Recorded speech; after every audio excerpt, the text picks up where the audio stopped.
All right, let's begin. Cinderella. Prologue. Once upon a time, in a faraway land, there was a tiny kingdom that was peaceful, prosperous, and rich in romance and tradition. There, in a stately chateau, lived a widowed gentleman with his little daughter, Cinderella. A kind and devoted father, he gave his beloved child every luxury and comfort. Still, he felt she needed a mother's care, and so he married again. For his second wife, he chose a woman of good family with two daughters, just Cinderella's age, by name Anastasia and Drizella. It was upon the untimely death of this good man, however, that the stepmother's true nature was revealed. Cold, cruel, and bitterly jealous of Cinderella's charm and beauty, she was grimly determined to forward the interests of her own two awkward daughters. As time went by, the chateau fell into disrepair. The family's fortunes were squandered upon the vain and selfish stepsisters, while Cinderella was forced to become a servant in her own home. Yet through it all, Cinderella remained ever gentle and kind. With each and every dawn, she found new hope that someday her dreams of happiness would come true.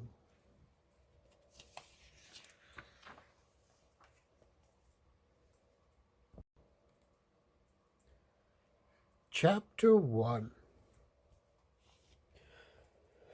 A beam of golden sunshine fell across Cinderella's bed as two bluebirds flew in through her open window. "Cinderella," one bluebird chirped. Cinderella sighed and rolled over, pulling a pillow over her head as she burrowed deeper under the covers. "Cinderella," the other bird sang softly in her ear. "Wake up," chirped the first bird, poking its head under the pillow. Cinderella reached out from under the covers and flicked the bluebird's tail. "Well, serves you right," she said to the startled bird, "spoiling people's best dreams." She laughed as the birds chirped and flew to the windowsill. "I know it's a lovely morning, but it was a lovely dream, too." The birds whistled loudly.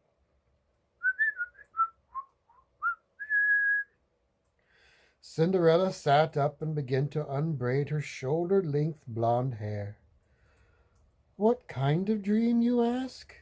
It's a secret, just like a wish. If you tell your dreams, they won't come true." Cinderella sometimes thought her dreams were all that kept her from sinking into despair. Ever since the death of her beloved father, Cinderella had been treated like a slave by her jealous stepmother, Lady Tremaine, and her nasty stepsisters, Anastasia and Drizella. They ordered her around, dressed her in rags, and forced her to do all their household chores. To forget her troubles, Cinderella often escaped into dreams of a happier life.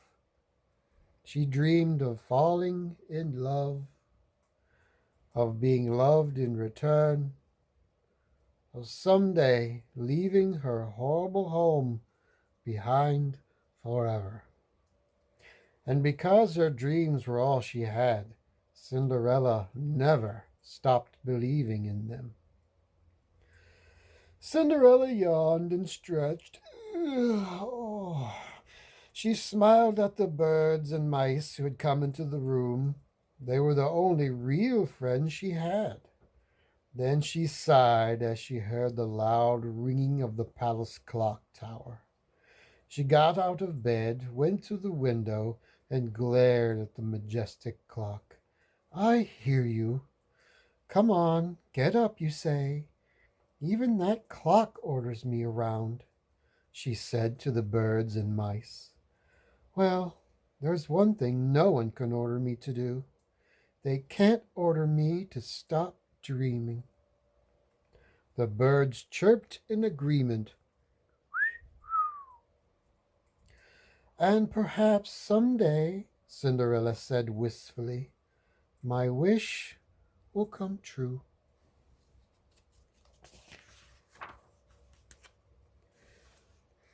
With the help of her animal friends, Cinderella quickly straightened her little room, which was located at the top of a steep, winding staircase in the chateau's highest tower. She made her bed and put on an old brown dress. Then she tied back her thick golden hair, put on her apron, and was ready to face another day of washing and scrubbing and listening to the demands of her step-family. She was about to leave her bedroom when two mice darted under her door. Chattering excitingly, they scampered up to the top of the bureau, waving their arms frantically to attract Cinderella's attention. Wait a minute, one at a time, please, Cinderella told the mice patiently. She turned to one of them, a skinny mouse dressed in red. Now, Jacques, what's all the fuss about? There's a new mouse in the house, Jacques squeaked. A visitor. Cinderella smiled. How nice, she said. She opened the drawer where she kept extra clothing for the mice. He'll need a jacket and shoes. The other mouse, who was dressed in blue, squeaked loudly. What's the matter, Luke? Cinderella asked, concerned. We gotta get him out of the trap, Jacques blurted out before Luke could answer. He's in the trap. Well, why didn't you say so? Cinderella exclaimed. She rushed out of the room with the mice on her heels and headed straight for the rusty old mousetrap at the bottom of the stairs.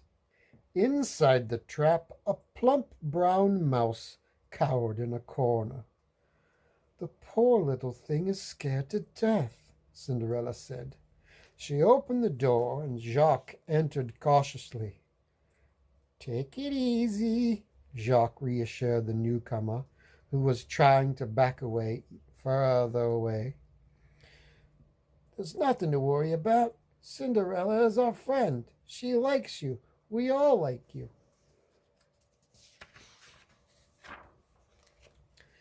Cinderella flashed the frightened mouse a bright smile, and he finally smiled back and relaxed a little. That's better, Cinderella said, as Jacques led the new mouse out of the trap. We have to give you a name.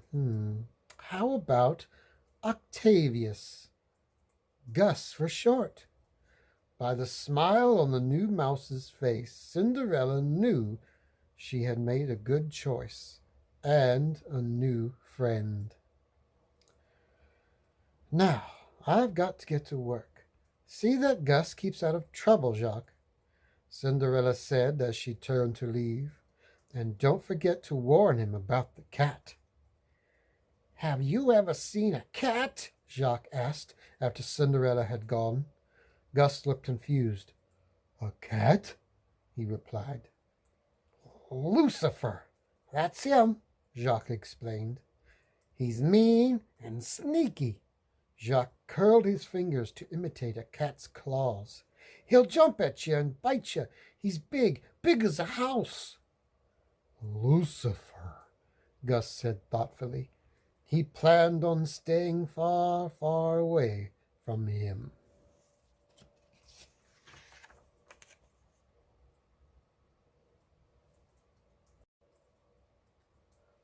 Chapter 2. The second floor hallway was dark and desolate until Cinderella walked to the window and opened the heavy drapes, letting in a flood of morning sunlight. She stepped up to the first of three closed doors, hesitated for a moment, took a deep breath, and opened it. In the darkness of her stepmother's bedroom, Cinderella could hardly see the elaborate round cat bed where a fat black cat was sleeping. "Kitty, kitty, kitty," Cinderella called softly from the doorway. The cat slowly climbed to his feet, yawned, stretched, and gave Cinderella a disdainful look before turning his back and lying down again. "Lucifer, come here," Cinderella hissed impatiently.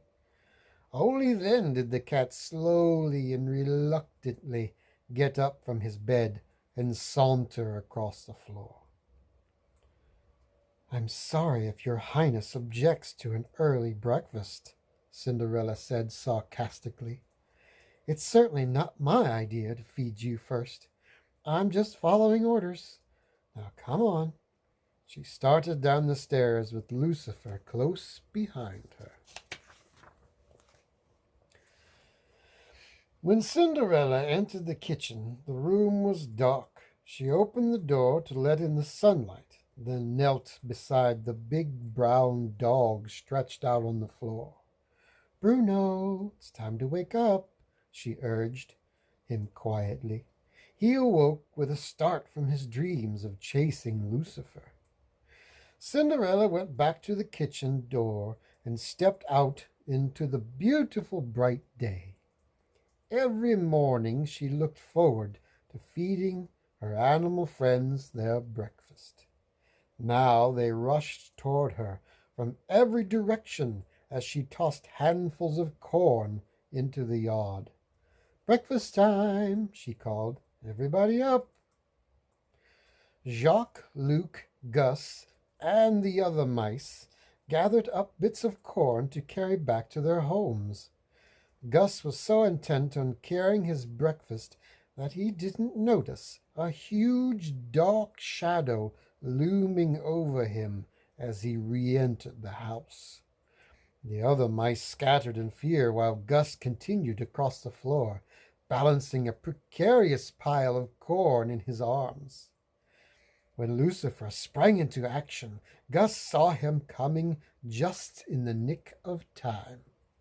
The plump little mouse dropped his corn and scampered up onto the kitchen table. He leaned against a teacup to catch his breath, thinking he was safe. But Lucifer was reaching up stealthily behind him. The cat suddenly grabbed the cup and slammed it down over the startled mouse. Lucifer's mouth stretched into an evil grin. Now Gus was right where Lucifer wanted him. Claws at the ready, the cat carefully began to lift the cup to uncover his victim. But suddenly Lucifer let the cup drop again, startled by the shrill ringing of a row of bells high on the kitchen wall. "Cinderella!" An even shriller voice called out. All right, I'm coming," Cinderella called, rushing back into the kitchen from the barnyard. "Cinderella!" another voice shrieked, followed by more of the piercing bells. "Cinderella!" a third voice shouted. "Coming!" Cinderella cried. It was the same thing every morning. Her stepmother and stepsisters wanted their breakfast. Cinderella hurried over to the table and grabbed the 3 tea trays she had prepared, including the one on which Gus was trapped. Lucifer followed her out of the kitchen, eyeing the teacup Gus was under. Cinderella climbed to the second floor and entered the first doorway in the hall. Good morning, Drizella. Cinderella greeted her stepsister cheerfully. Cinderella always made an effort to be nice, even though her stepsisters rarely made the same effort in return. Sleep well? Her thin, homely stepsister sat up in bed. Drusilla's dark hair stood on end, and her pointed features were pinched into a frown. Humph! Drusilla grumbled. As if you cared. She snatched one of the trays from Cinderella's hands, then dumped a basket of wrinkled clothing at her feet. Take that ironing and have it back in an hour, she demanded. 1 hour. Do you hear me? Yes, Drizella, Cinderella replied, balancing the basket on one hip. She left the room and moved down the hall to the next bedroom. Good morning, Anastasia, Cinderella said as she entered. Well, it's about time, Anastasia muttered. Like Gisela, Anastasia was thin and homely. Her wiry red hair was a mess, and her sickly pale skin was whiter than her bed linens. She shoved another basket into Cinderella's arms. Don't forget the mending, and don't be all day getting it done either. Yes, Anastasia, Cinderella said. She hurried down the hall to the third room. She opened the door and greeted her stepmother. Beyond the light of the doorway, the room was dark and forbidding. Lady Tremain's cold voice cut through the blackness. Don't just stand there, child. Put that down, then pick up the laundry and get on with your duties. Yes, stepmother, Cinderella answered. She left the room and shut the door behind her, carrying the heavy piles of ironing, mending, and laundry. She walked back down the hall. She was almost at the stairs when a terrible scream rang out from the second room. Lucifer turned and raced down the hall to Anastasia's closed door, smiling in anticipation. As Anastasia continued to shriek, Gus ran out from under the door, right into Lucifer's waiting paws. Cinderella rushed to Anastasia's room to see what the trouble was. You did it, Anastasia screeched, throwing open the door and pointing an accusing finger at Cinderella. You did it on purpose.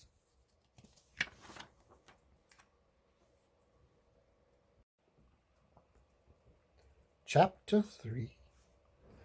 Mother! Anastasia howled. She ran into Lady Tremain's room and closed the door.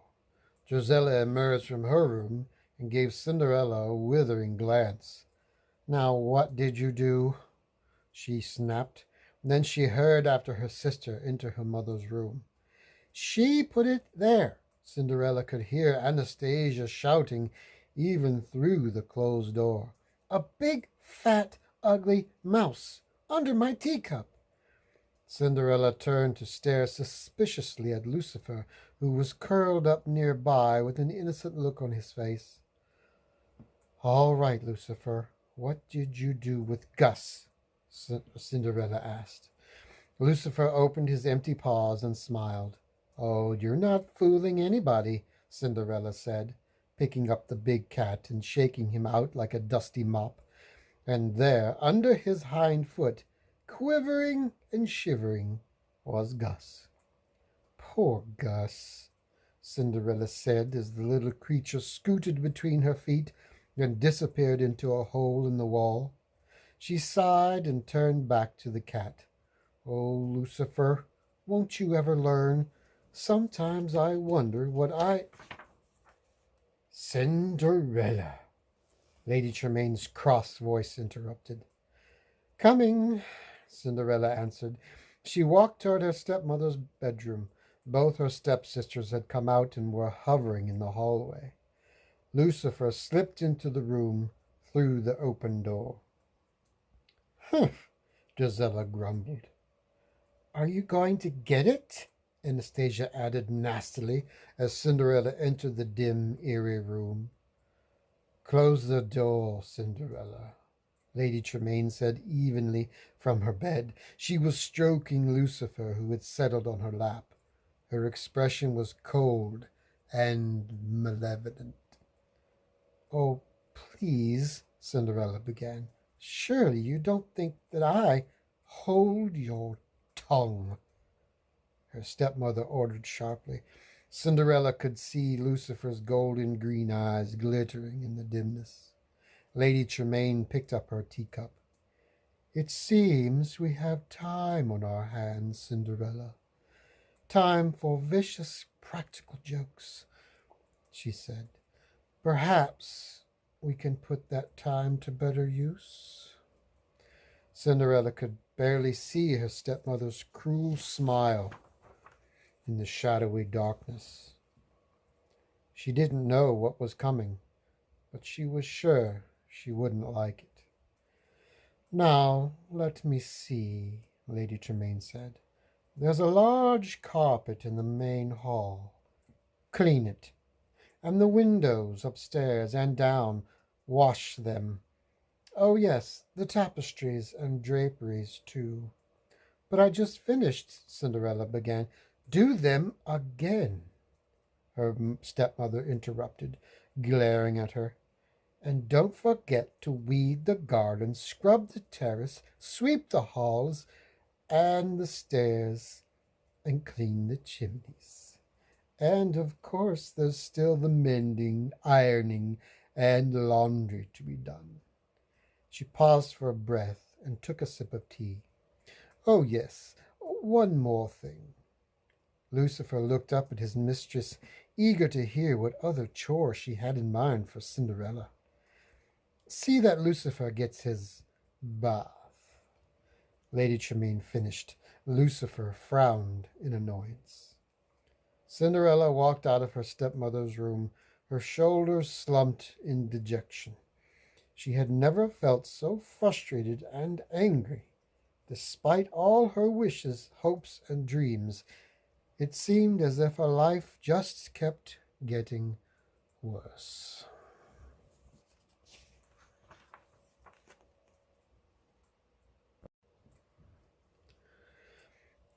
Chapter 4. Meanwhile, inside the sparkling white castle that Cinderella could see through her bedroom window, if she had the time to look, the portly white-haired king was slumped on his throne. "It's high time my son got married and settled down," he proclaimed to his closest adviser, the Grand Duke. "Of course, your Majesty," the Grand Duke answered, "but we must be patient." "I am patient," the king shouted impatiently. "But I'm not getting any younger, you know. I want to see my grandchildren before I go." The king calmed down, then continued sadly. "You don't know what it means to see your only child grow older and farther away from you. You don't know how lonely I am in this desolate old place." He wiped a tear from his eye. "I want to hear the pitter-patter of little feet again." Now," said the Grand Duke sympathetically. "Perhaps if we just let him alone." "Let him alone," the king bellowed. "Him and his silly romantic ideas." "But, sire," the Grand Duke protested timidly, "in matters of love—" "Love!" The king cut him off. "Ha! What is love? Just a boy meeting a girl under the right conditions. So we must simply arrange the conditions." But, but, your Majesty," the Grand Duke stammered, "how? And if the prince should even suspect, I'm sure he wouldn't—" "Bah!" the king said in disgust. "The boy is coming home today, isn't he? Well, what could be more natural than a ball to celebrate his return?" He smiled. "And if all the eligible maidens in my kingdom just happened to be there, He'd be bound to show interest in one of them, wouldn't he? Yes, sire, the Grand Duke agreed half-heartedly. In truth, he wasn't convinced at all that the king's plan would work, but he didn't want him to start shouting again. He hated it when the king got angry. The king giggled happily, imagining the scene. We'll have soft lights, romantic music, all the trimmings. It can't possibly fail. Very well, sire. I shall arrange the ball, the Grand Duke said. Make it tonight, the king commanded, and see that every eligible maiden is there.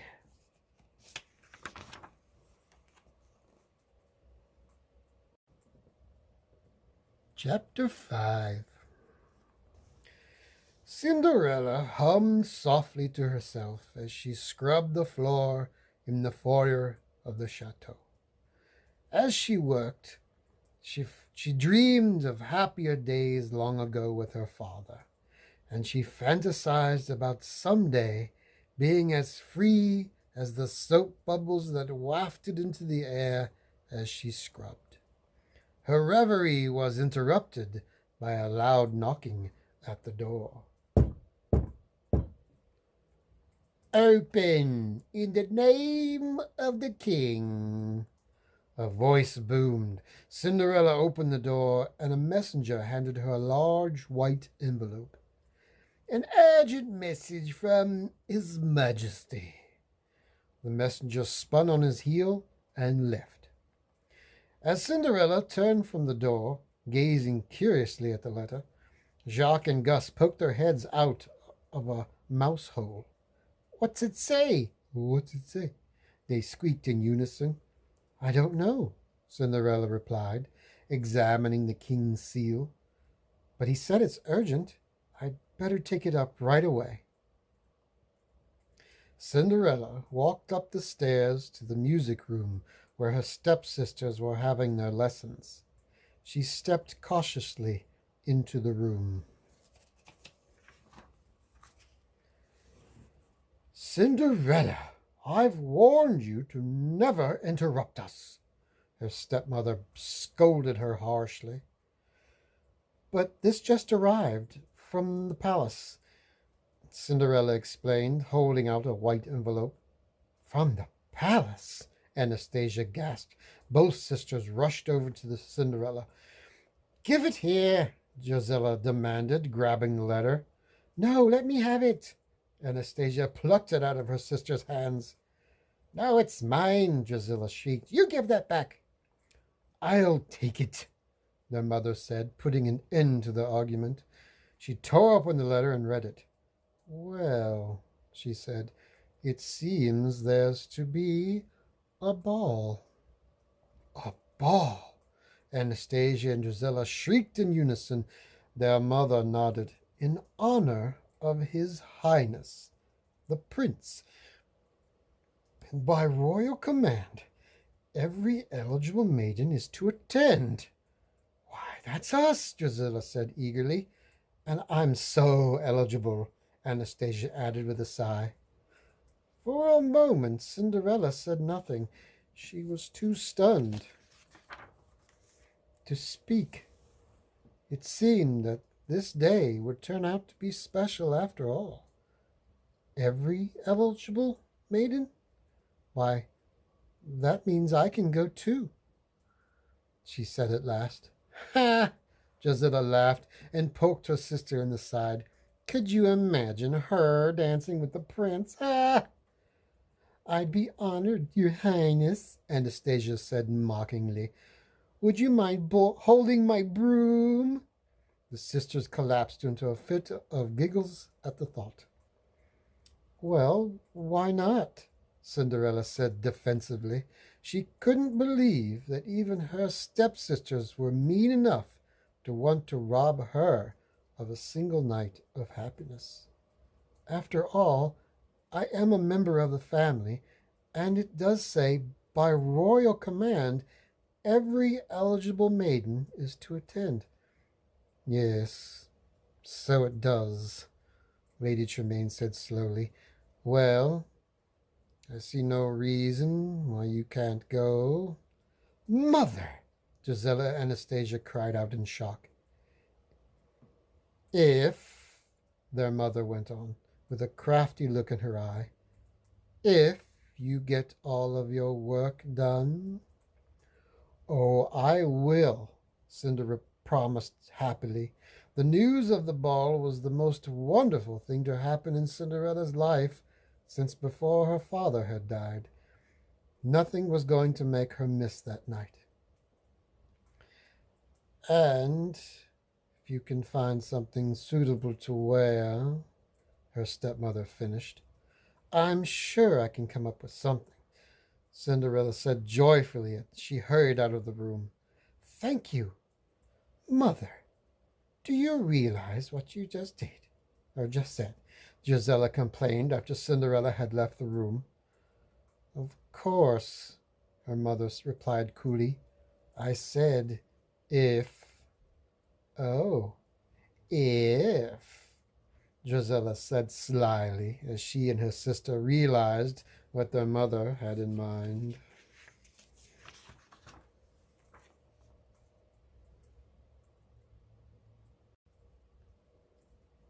Chapter 6. A few minutes later, Cinderella rummaged through the trunk at the foot of her bed and pulled out a cloud of bright pink silk. As she held it up against her shoulders, the fabric unfurled into a long, full gown.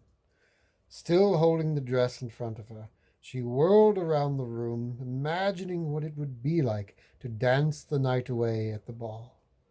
Perhaps she would sip some champagne while strolling through the palace garden under the stars. Perhaps she would meet the gentle, loving man of her dreams. Cinderella could hardly contain her excitement. Isn't it lovely? Cinderella said aloud as she held up the dress once more.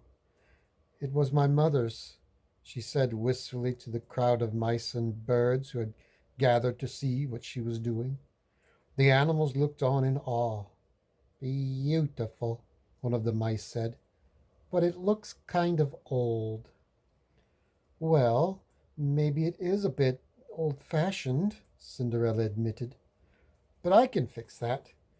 She took a pattern book out of her sewing basket. There ought to be lots of good ideas in here, she said as she thumbed through the pages, like this one. She held out the book for her friends to see. There, on the open page, was a picture of a stylish ball gown.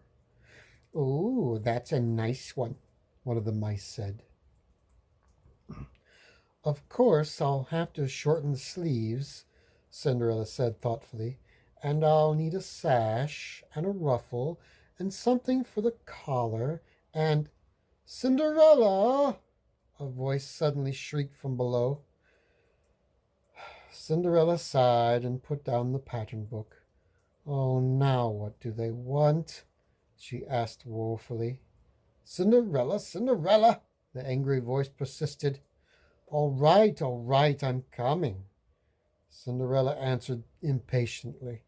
I guess my dress will have to wait, she said sadly, stroking the pink silk one last time.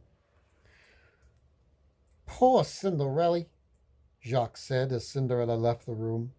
She won't be able to go to the ball. That's their plan. They'll make her work, work, work. Cinderella will never get her dress done in time. Poor Cinderella, Gus agreed sadly.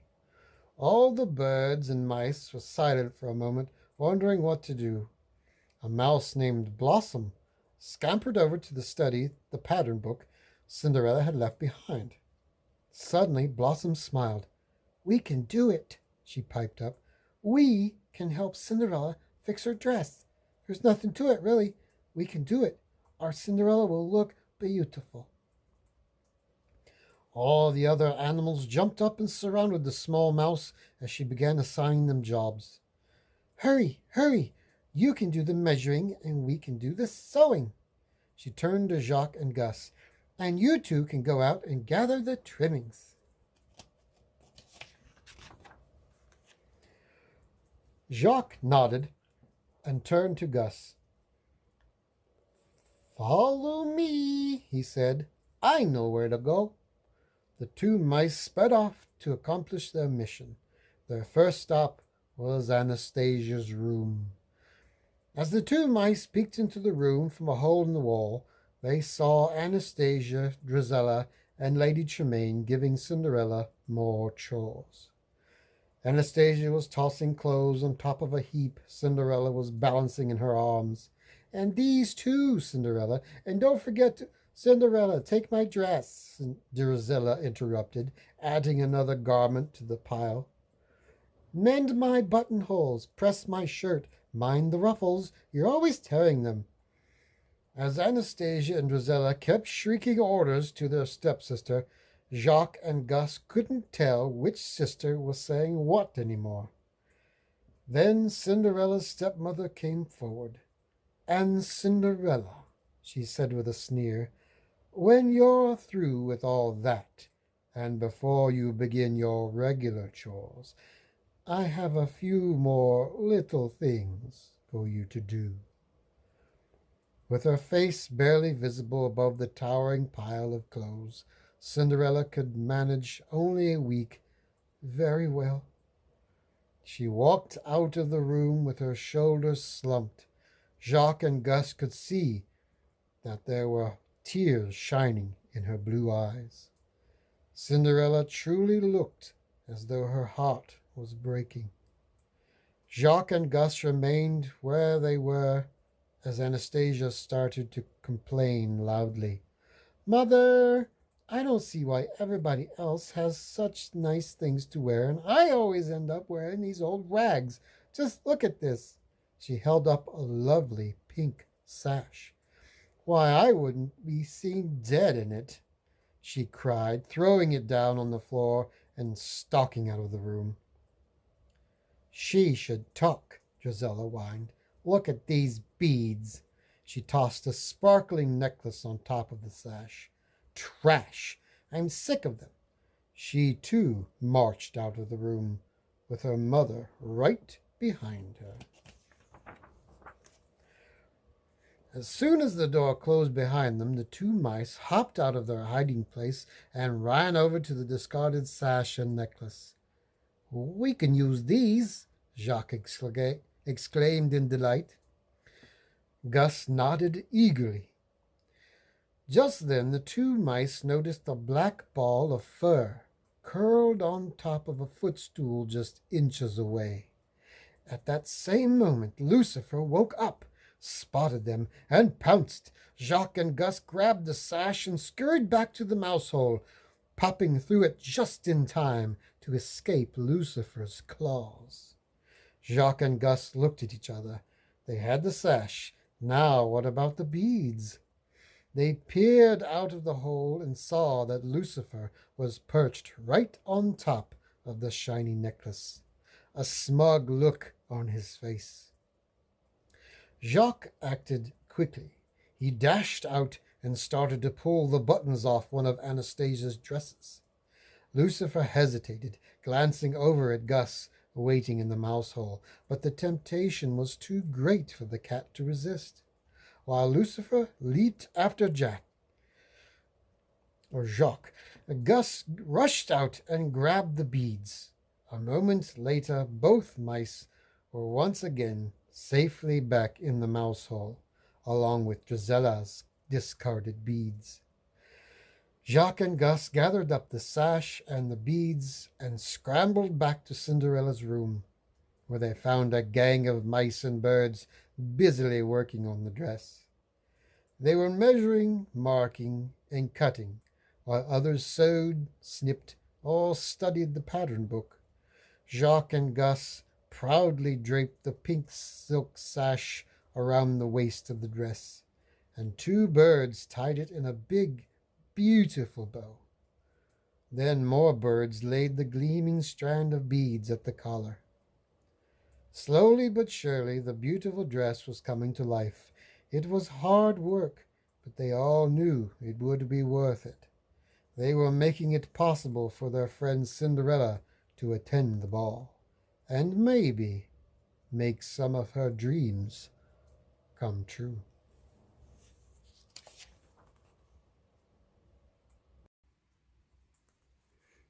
Chapter 7. As evening fell, every maiden in the kingdom was bustling with excitement. Every maiden, except one, that is. Cinderella stood in the upstairs hall, gazing forlornly out the window. She had finally managed to finish her chores. There had been no time for her to fix her dress, and the carriage was due to arrive at any moment to take Lady Tremaine and her daughters to the ball. Cinderella sighed. It just didn't seem fair. She worked so hard and asked so little. But there was no sense in spending any more time wishing for something that wasn't meant to be. She was about to turn away from the window when she heard the clip-clop of horses' hooves approaching. As the sound grew louder, a gleaming black carriage being pulled by a proud white horse came into view and stopped in front of the chateau. Cinderella sighed, left the window, and headed down the hall. "The carriage is here," she announced, knocking softly on her stepmother's door. "Why, Cinderella," Lady Tremaine said as she opened the door. She looked her stepdaughter up and down, pretending to be surprised. "You are dressed for the ball." "I'm not going," Cinderella nearly whispered. "I didn't have time to fix my dress." "Oh, what a shame," her stepmother said. She turned and smiled triumphantly at Drizella and Anastasia, who were primping by the mirror. They smirked back. "But of course there will be other times," Lady Tremaine added, turning back to face Cinderella. "Yes," Cinderella said, fighting back tears. "Good night." Cinderella hurried upstairs to her room. She couldn't bear to stay up or downstairs and watch her stepsisters and stepmother leave for the ball, the wonderful, magical ball that Cinderella herself was going to miss. Without turning on the light, she walked straight to the window and stared out at the palace on the horizon. "Oh, well, what's a royal ball?" she said aloud into the darkness. "After all, I suppose it would be frightfully dull and boring and completely wonderful," she admitted sadly. Suddenly the room lit up behind her. As Cinderella spun around in surprise, two blue birds circled the room. Then they pushed back a screen to reveal the most beautiful dress Cinderella had ever seen. "Oh, my goodness," she said, stunned. "Why, it's my—" "Surprise!" the mice squeaked, popping out of their hiding places. "Surprise!" the birds chirped. Cinderella was speechless. Could it be? Might she really be able to go to the ball after all? "Why, I never dreamed," she finally cried out. "This is such a wonderful surprise." Holding the dress in front of her, she smiled at her friends and murmured, "How can I ever thank you?" Moments later, Cinderella was dressed in her beautiful new gown. She glanced out the window. The coach was still there. She wasn't too late. "Wait!" she cried, hurrying down the stairs. "Please, wait for me." Lady Tremaine and her daughters were nearly out the door when Cinderella caught up to them. Isn't it lovely? Cinderella exclaimed, twirling before them so that the skirt of her gown swirled out around her. Do you like it? Do you think it will do? Anastasia and Drizella glared at Cinderella. Mother, both girls cried. She can't, Anastasia howled. She wouldn't, Drizella shrieked. Girls, please, Lady Tremaine shouted. After all, she said more calmly, we did make a bargain. She took a step towards Cinderella and stared straight into her eyes. Didn't we? Cinderella smiled uncertainly. And I never go back on my word.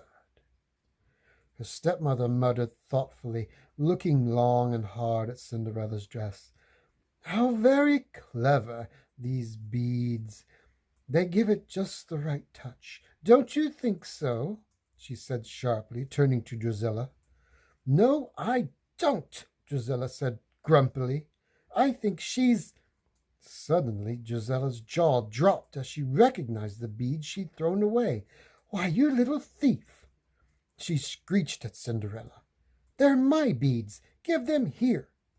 Drizella reached out and ripped the beads right off Cinderella's neck. And that's my sash. She's wearing my sash, Anastasia shouted, tearing the sash from Cinderella's waist. Cinderella stood between the sisters, dazed. Oh, no, please, don't. But her two stepsisters continued to tear her dress apart. Drizella grabbed a handful of the skirt. You horrible sneak, she screamed. Anastasia yanked at a seam. Ungrateful wretch, she shrieked. They pawed and pulled, they tugged and wrenched, they clawed and scratched, until Cinderella stood wearing only pink tatters and shreds.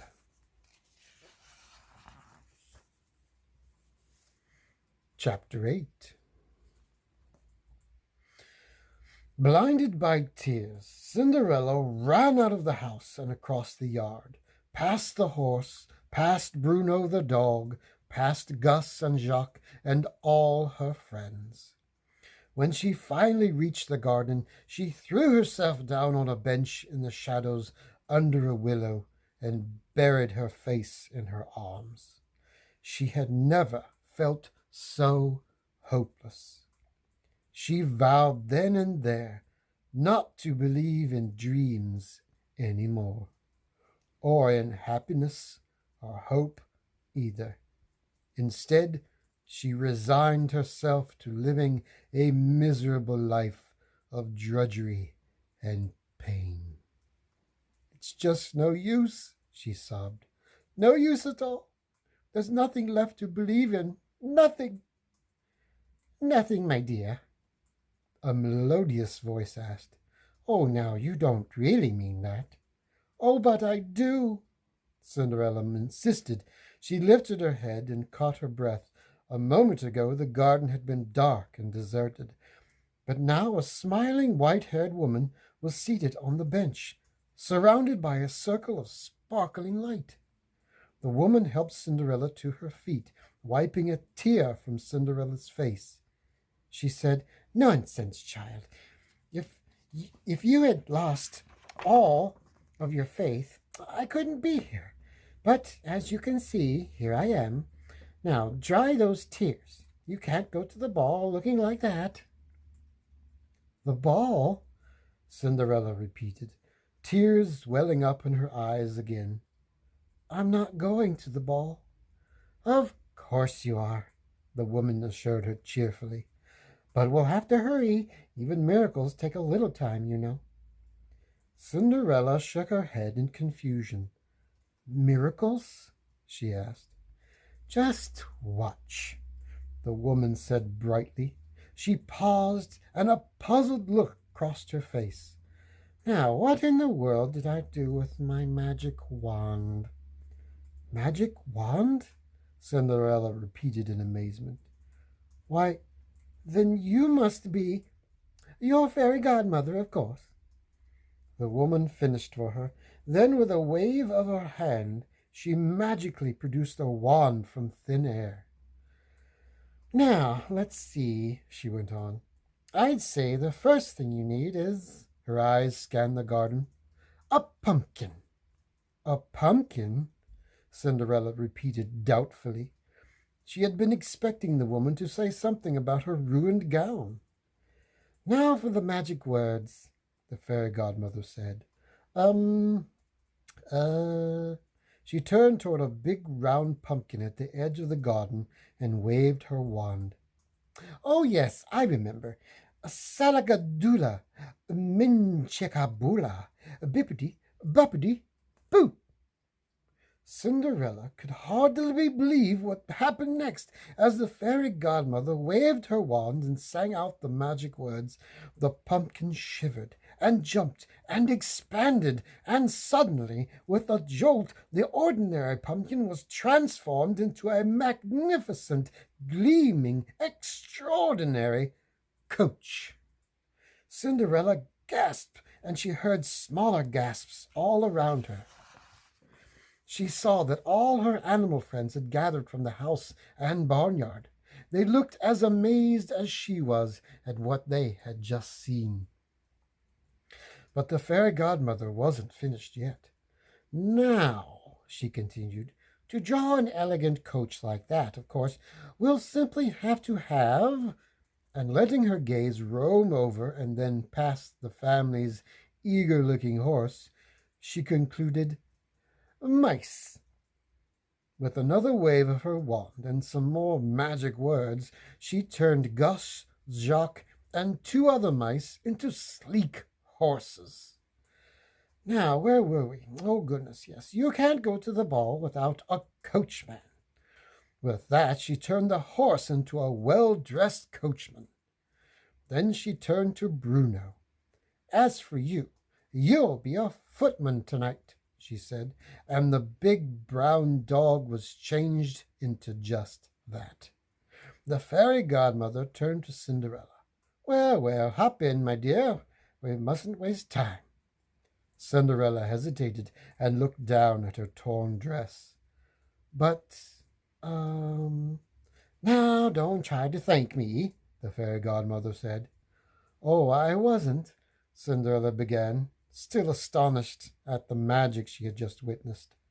I mean, I do, she added quickly, but don't you think my dress... The fairy godmother finally took a good look at Cinderella's tattered gown and let out a shriek of dismay. Good heavens, child, she exclaimed. You can't go in that. Cinderella smiled and shook her head. One last time, the fairy godmother fluttered her magic wand and sang out the magic words. Suddenly, Cinderella felt the force of the fairy godmother's magic surrounding her. She looked down and saw that the tattered remains of her pink dress had been transformed into a stunning, shimmering, silvery gown that gleamed in the moonlight. With matching long gloves, a black velvet choker, and a sparkling diamond tiara, Cinderella looked like a princess. On her feet were a pair of dainty glass slippers. She rushed over to admire her reflection in a nearby fountain. Cinderella had never felt so beautiful. She felt her heart fill up once again with hope and faith and delight. Why, it's like a dream, a wonderful dream come true.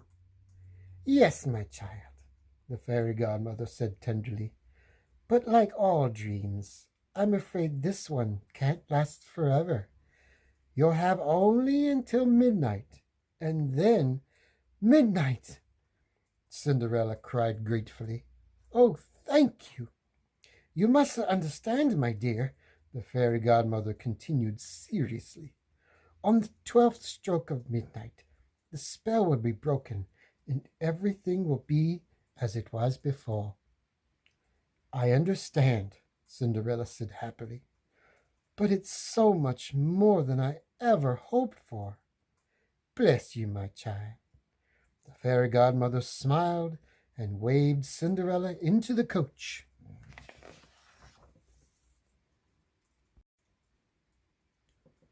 Chapter 9. The grand ballroom of the palace was crowded with dozens of excited young maidens from all over the kingdom. As each young lady entered the hall, the royal chamberlain announced her and introduced her to the handsome young prince, who stood on a dais at one end of the room. As maiden after maiden came in and curtsied, the prince found himself stifling yawn after yawn. He couldn't understand why his father was making such a fuss over him by hosting this ball, or why the king was so eager to introduce him to all these young ladies. The prince didn't have any trouble meeting young ladies on his own. He just had trouble meeting anyone he felt he could care about. He raised a hand to cover yet another yawn. The chamberlain cleared his throat as the next two young ladies approached the dais. The Mademoiselles Gisella and Anastasia Tremaine, daughters of Lady Tremaine, he announced. The prince bowed politely to the two homely girls, who were practically tripping over their own feet as they curtsied. As he straightened up again, his gaze wandered past them to another young lady who had just entered at the far end of the hall and was looking around uncertainly. He stared transfixed. She was the most beautiful girl he had ever seen. She was wearing a shimmering gown and a sparkling tiara. Her golden hair was piled atop her head, framing her lovely face. The prince suddenly had the feeling that this night might not turn out to be hopelessly boring after all. He stepped down from the dais and pulled his way between the startled Anastasia and Drusilla, his eyes never leaving the maiden in the silvery gown. Cinderella was overwhelmed by the beauty and grandeur of the palace. She felt almost dizzy as she looked around. The sound of rapidly approaching footsteps brought her back to reality. She looked up and caught her breath as she found herself gazing into the deep brown eyes of a tall, broad-shouldered young gentleman. When he gave her a kind smile and politely asked her to dance, Cinderella was astonished. She could hardly believe she was already being asked to dance, especially by someone so handsome. She had been hoping to get a look at the prince, but she decided that could wait. She was sure even the prince couldn't possibly be any more handsome than this charming young man. She returned his smile and gave him her hand. As the gentleman kissed her hand and swept her off into a waltz, Cinderella felt as though she really were living in a dream. No, it was even better than a dream. It was as if she and this handsome stranger had been dancing together forever. And she knew, without his saying so, that he felt the same way. Without even knowing each other's name, the two young people were quickly falling in love. As the beautiful young couple swayed wordlessly to the music, the other guests looked on, some with pleasure and some with envy. "Who is she, mother?" Anastasia asked peevishly. Drizella was trying to get a good look at the prince's partner, but such a crowd had gathered that she could only catch a brief glimpse of her. Do we know her? She added. I know I've seen her before, Anastasia said. With narrowed eyes, Lady Tremaine watched the couple dance. There is something familiar about her, she said slowly.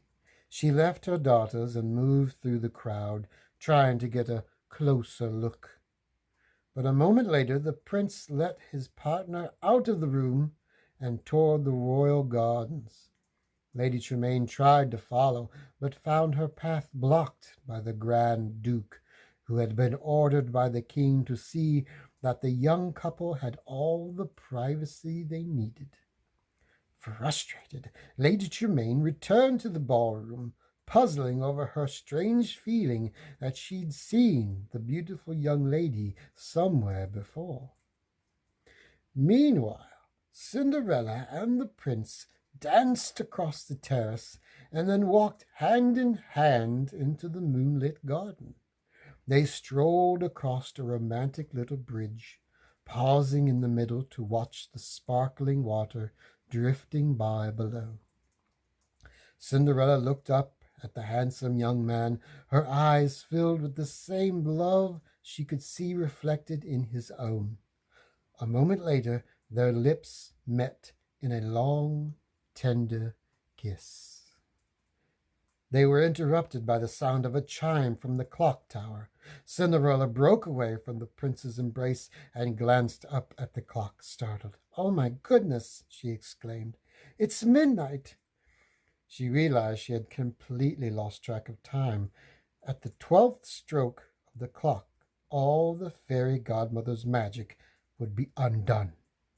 Yes, so it is, the prince replied. But goodbye, Cinderella whispered, tearing herself from his embrace.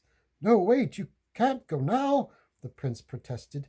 But I must, Cinderella replied as the clock struck again.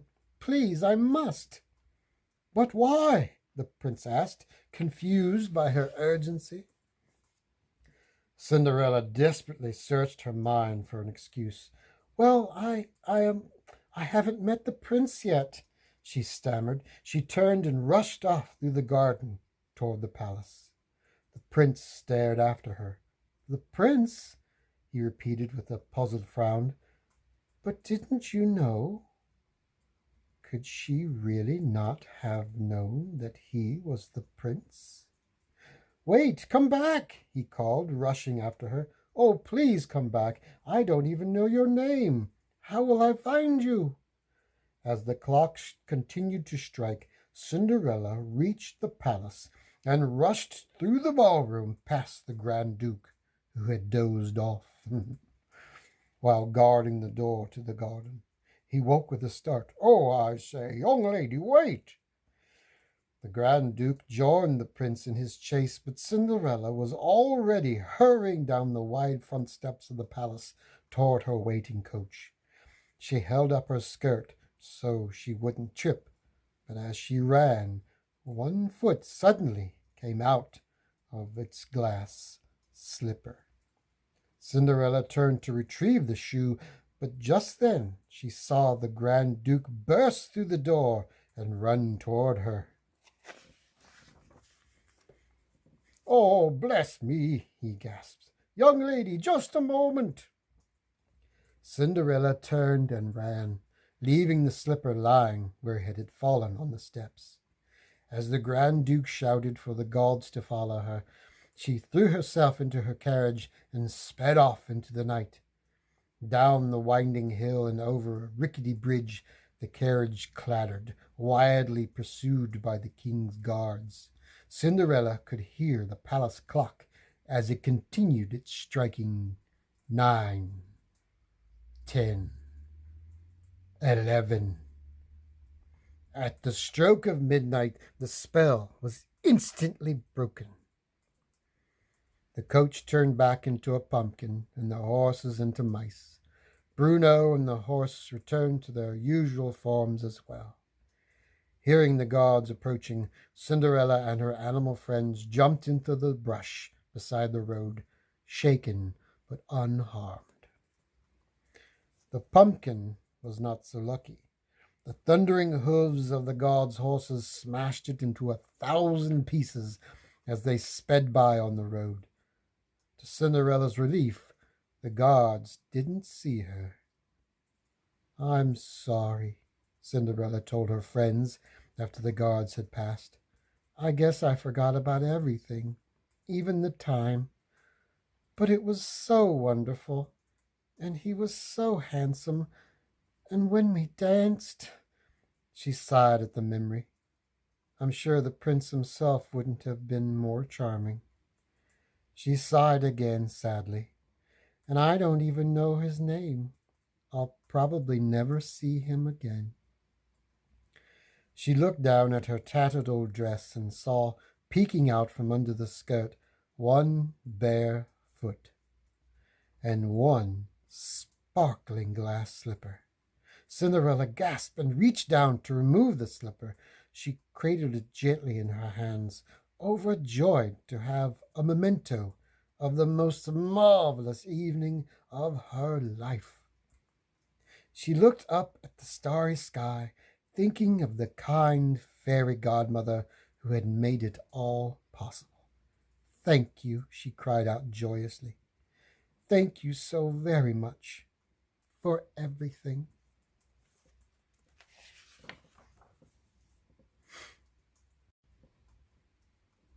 Chapter 10.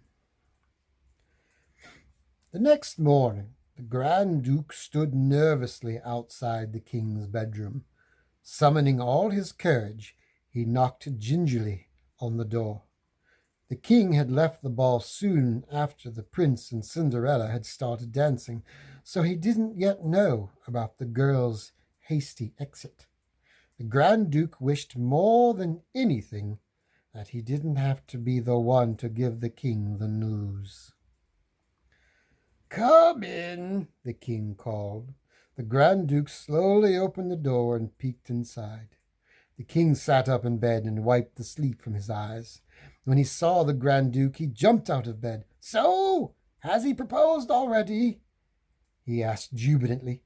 "Tell me all about it. Who is he? Where does she live?"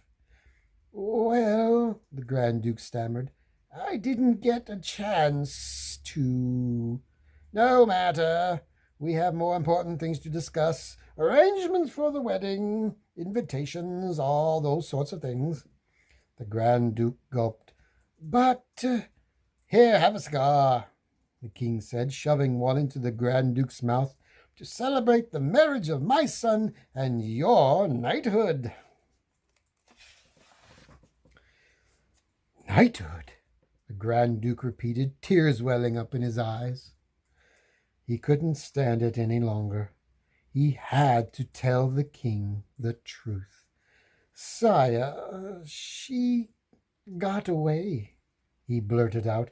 The king's face turned crimson as the meaning of the word sank in. "She what?" he bellowed. "I tried to stop her," the Grand Duke cried, "but she vanished into thin air." "A likely story," the king said, rushing across the room and grabbing his sword. "But it's true, sire," the Grand Duke insisted, his hands trembling as he pulled out the slipper he had picked up from the steps. "All we could find was this glass slipper." "The whole thing was a plot," the king shouted, swiping vigorously at the Grand Duke with his sword. The Grand Duke ducked. "But your son loves her," he explained quickly. "He won't rest until he finds her. He's determined to marry her." The king's expression softened. "He what?" "The prince swears that he'll marry none but the girl who fits this." The Grand Duke held out the glass slipper in his shaking hand. The king snatched the slipper and kissed it. He paused and scratched his chin thoughtfully. "Then," he said finally, "you will try this on every maiden in the land. And as soon as you find one this shoe fits, we will have the biggest wedding this kingdom has ever seen."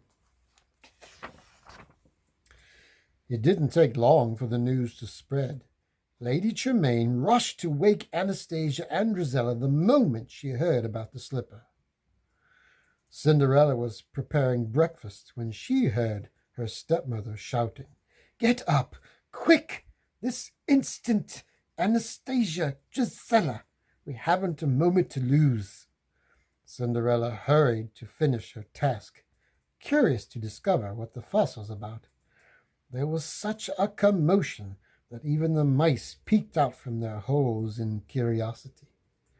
Anastasia groggily sat up in bed, and her mother bustled about the room, opening the drapes and grabbing clothes from the closet.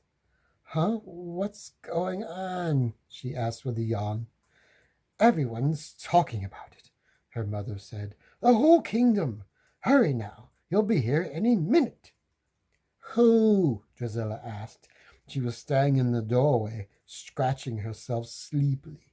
"The Grand Duke. He's hunting for that girl, the one who lost her slipper at the ball last night," Lady Tremaine explained, just as Cinderella arrived at the door with the tea trays. "They say the prince is madly in love with her." Crash! The breakfast trays slipped from Cinderella's hands onto the floor.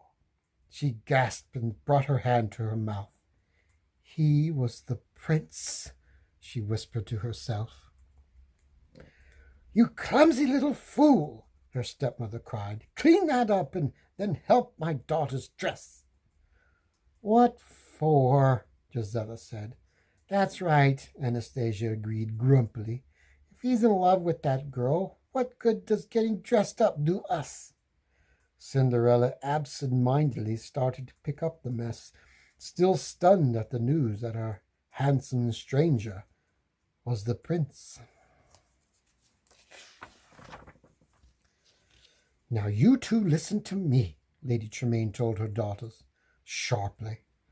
"There's still a chance that one of you can get him. No one, not even the prince, knows who that girl is." Gus and Jacques were watching and listening. "We know," Gus squeaked excitedly. "It's Cinderella." Jacques shushed him, anxious to hear every word. "The glass slipper is their only clue," Lady Tremaine continued. "The Grand Duke has ordered to try it on every girl in the kingdom, and if one can be found whom the slipper fits, then by the king's command that girl shall be the prince's bride." "His bride!" the two sisters shrieked. "His bride," Cinderella echoed softly in awe. "Cinderella, you must get my things together right away," Drizella commanded. "Never mind her, Cinderella," Anastasia said. She ran around the room, wildly gathering up her clothes. "Mend these now." "Not until she irons my dress," Cinderella said. Soon both girls began tossing heaps of clothing into Cinderella's arms. Cinderella stood motionless, staring off into space with a dreamy expression on her face. Such wonderful thoughts were whirling around in her head that she could hardly take them all in. She had to be dreaming, she decided. "What's the matter with her?" Anastasia said irritably, noticing Cinderella's distracted expression. "Wake up, stupid. We've got to get dressed," Cinderella snapped. At the sound of her stepsisters' voices, Cinderella snapped out of her reverie. With a burst of happiness, she realized that she wasn't dreaming after all. It was all true. The gentle, handsome, charming prince really wanted to marry her. "Dressed," Cinderella said joyfully. "Oh, yes, we must get dressed." Without another word, Cinderella dropped the clothing and left the room, humming the tune of the waltz from the previous night. "Mother, did you see what she did?" Drizella whined. "Are you just going to let her walk out?" Anastasia demanded. "Quiet," their mother said, staring after Cinderella with narrowed eyes. She recognized that tune from the ball. Could it be? She thought. She left the room and headed down the hall toward the staircase Cinderella had just climbed. In her room, Cinderella was standing at her mirror, combing her hair, still humming. Finally, finally, my dreams are to come true, she thought ecstatically. After all her years of suffering, she would be happy at last. Cinderella flashed a glorious smile to the mice who had gathered around her. Just then Cinderella looked up and caught her stepmother's reflection in the mirror. Her stepmother was standing at the bedroom door, her eyes dark, her mouth twisted in a snarl. As Cinderella spun around, startled, she heard the sound of the door slamming at the clink of a key in the lock. Cinderella raced across the room and pulled at the door, but it wouldn't budge. Her stepmother had locked her in. Please, Cinderella begged. You can't do this. You just can't.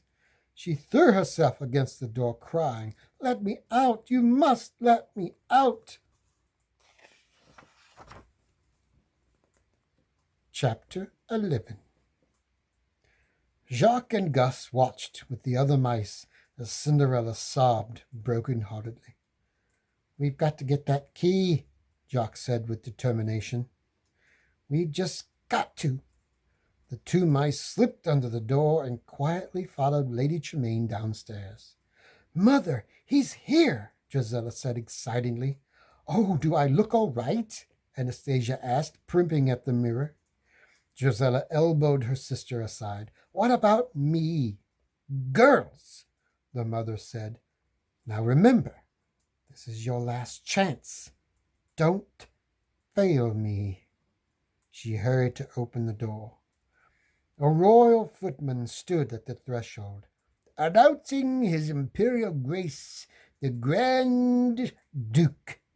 The footman waved the Grand Duke in with a flourish. Lady Tremaine smiled and bowed. May I present my daughters, Gisela and Anastasia? The Grand Duke peered at the ugly stepsisters and shuddered. Charmed, I am sure, he said, but in reality he was already quite certain that neither of these homely creatures could be the young lady with whom the prince had waltzed the night before. His Grace will read the royal proclamation, the footman announced. He pulled a scroll from his pocket, unrolled it, and held it up for the Grand Duke to read. The Grand Duke cleared his throat. All subjects of His Imperial Majesty, he began, taking the scroll from the footman's hands, are hereby notified that in regard to a certain glass slipper, as the Grand Duke continued to read, the footman held up a pillow covered by a cloth. He pulled back the cloth with a flourish, revealing the dainty glass slipper. Why, that's my slipper! Gisela shrieked, rushing forward. What? Anastasia cried. Well, I like that. It's my slipper. Girls, their mother scolded. Remember your manners. 1,000 pardons, Your Grace, she said to the Grand Duke. The Grand Duke cleared his throat again and read on. As Lady Tremaine listened intently, Gus and Jacques cautiously climbed up the table next to her and inched their way toward the pocket of her skirt, which contained the key to Cinderella's room. Jacques teetered on the edge of the table, and with Gus holding on to his tail, he lowered himself down into the pocket. Now, let us proceed with the fitting, the Grand Duke said at last. Of course, Lady Tremaine agreed. Anastasia, dear, she called, motioning the girl to the chair. Anastasia daintily pulled back the hem of her dress, and the footman slid the slipper right onto her bare foot. There, Anastasia said triumphantly. I knew it was my slipper. It's exactly my size. I always wear the same size." Her voice trailed off as the footman lifted Anastasia's foot, and more of the dress fell back, revealing the tiny slipper dangling off one of her huge toes. "Oh, well," said Anastasia, her face turning red. "It may be a trifle snug today. You know how it is, dancing all night. It's always fit perfectly before." But no matter how she pushed, she could not force her large, knobby foot into the dainty slipper. "Are you sure you're trying it on the right foot?" her mother asked, bending over to help. As she did so, Jacques and the key came tumbling out of her pocket and onto the floor with a clank. Luckily, Anastasia and her mother were so busy struggling with the shoe that they didn't even notice. Staggering under the weight of the heavy key, Jacques and Gus headed for the stairs. "I don't think you're half trying," Anastasia said to the footman. "Next, please," the Duke commanded, pointed to Drizella. By the time they reached the top of the long, steep stairway leading up to Cinderella's room, Jacques and Gus were more exhausted than they had ever been in their lives. But they knew they had to free their friend from the room before the Grand Duke left. Her future and her happiness depended on it. Cinderella heard a sound on the landing outside her room. She peeked through the keyhole and immediately stopped crying, for there, just outside the door, were two little mice and one big brass key. Cinderella's face lit up in a smile when she saw Jacques squirm under her door, but the smile quickly faded when she heard a loud crash from outside. Peering out through the keyhole again, she saw Lucifer smiling smugly. He had Gus and the key trapped under a glass bowl. "Lucifer, let him go," she pleaded. "Please let him go." Jacques squeezed back under the door. He rolled up his sleeves and bravely faced his foe. "Let him out," he squeaked, baring his teeth. "Urgh." Before the cat could respond, Jacques grabbed his black furry tail and bit down hard. Lucifer shot up off the ground in surprise and pain, his paws clawing at the air. But before Jacques could free Gus, Lucifer fell back down and grabbed the bowl again. Within seconds, a whole army of Cinderella's friends came to the rescue. Mice hurled forks like spears at the sneaky cat. Birds flew overhead, dropping dishes on his head. But despite their best efforts, Gus and the key remained trapped. "Bruno! Get Bruno!" Cinderella cried through the keyhole. Two bluebirds fell off to find the dog. Moments later, Bruno came charging up the stairs. "Roof! That did it." Lucifer took one look and ran for his life. As soon as the coast was clear, three of the strongest mice lifted the glass bowl and freed Gus.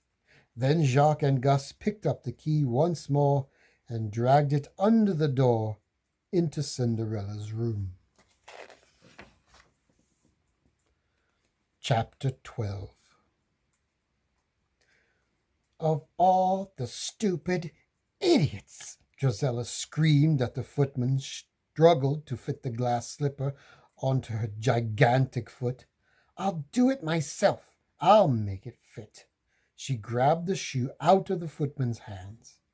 After moaning and groaning, squeezing and squashing and bending, Drizella finally managed to cram her foot into the slipper.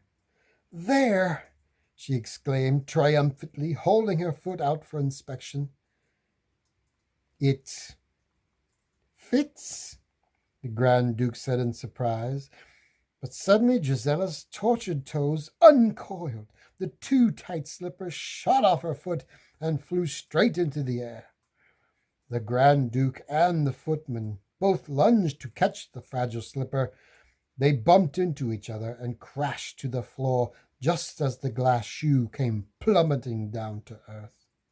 Spread out flat on the floor, the Grand Duke reached out his hand and caught the slipper on the tip of one finger. "Oh, your Grace, I'm dreadfully sorry," Lady Tremaine said, gazing down at the Grand Duke in horror. "It won't happen again." "Precisely, madam," the Grand Duke replied from his awkward position on the floor. He stood up and brushed himself off. "You are the only young ladies of the household, I hope, or I presume," he said to Anastasia and Drizella. "There's no one else, your Grace," Lady Tremaine assured him. "In that case, then, good day," the Grand Duke said. He was eager to leave this unpleasant household.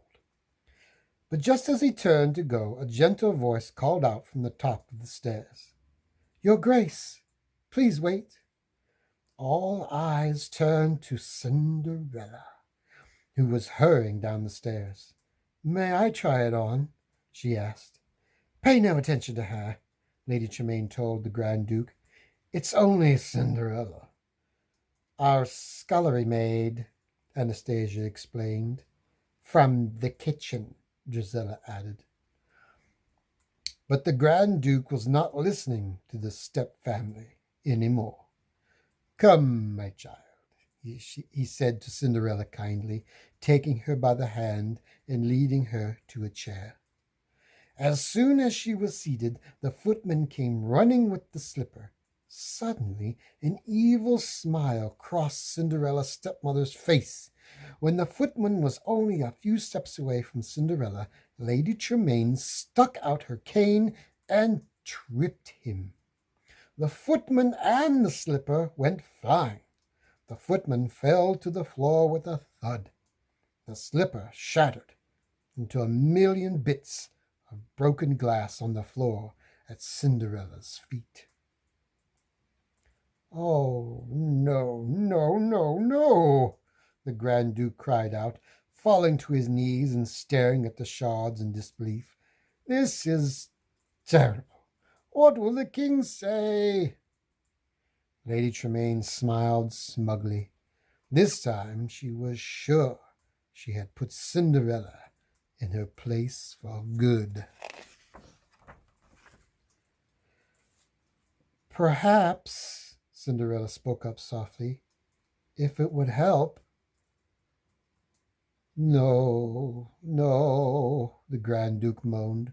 "Nothing can help now." "But you see," Cinderella said, "I have the other slipper." She pulled the other glass slipper out of her pocket and handed it to the Grand Duke, while Lady Tremaine and her daughters looked on in shock. The Grand Duke grabbed the precious slipper and kissed it. He smiled at Cinderella and gently slid the dainty slipper onto her foot. It fit perfectly, of course, and both Cinderella and the Grand Duke laughed with delight. Cinderella held up her foot, admiring the tiny, perfect slipper sparkling in the light. She didn't even notice her stepfamily's jealous scowls. The face of her gentle, handsome prince filled her mind, and her heart brimmed over with the knowledge that she would never be unhappy again.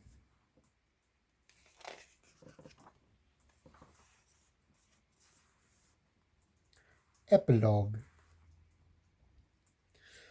The bells of the palace clock tower chimed merrily. Cinderella and the prince ran from the church. Two chirping bluebirds held up the train of Cinderella's beautiful white wedding gown as she smiled at the townspeople who had gathered to see the happy couple. The well-wishers showered the newlyweds with rice as they ducked into their honeymoon coach. The whole kingdom seemed to be aglow with love and goodwill. Cinderella turned to her new husband, holding his hand tightly. As the coach carried them off to begin their new life together, Cinderella thought only of good things. She thought of the happy times she had shared with her father.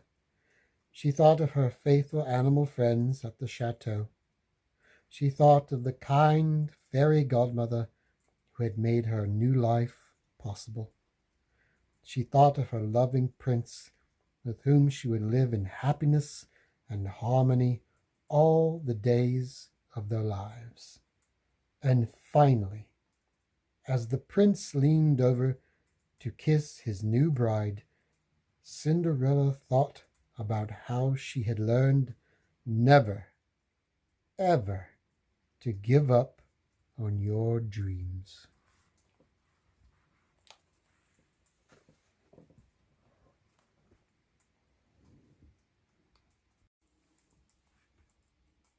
Hello, everybody.